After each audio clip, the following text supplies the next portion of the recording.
Bo'ldimi yo'q? Assalomu alaykum, hamqishloqlar. Barchangizga salom. Mana biz Chimdovul qishlog'idagi Gulixonim sog'lomlashtirish markaziga nabiralarimni olib kelgandim.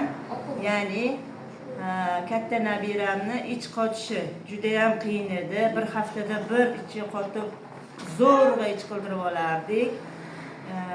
Kichik nabiram esa semizlikdan 1 yoshdan o'tsa ham emaklay olmasdi.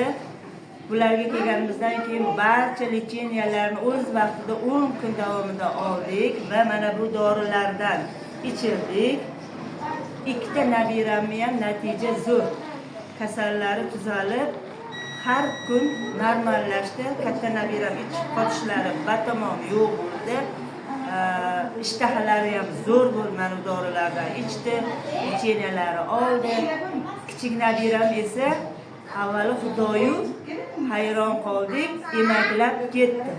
Hatto oyoq ham bosa olmasdi, o'tiraverardi.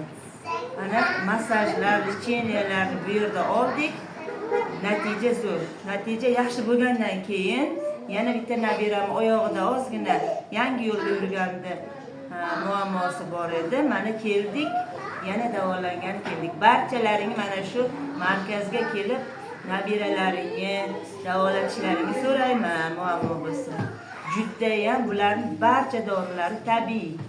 Sifatiga gap yo'q.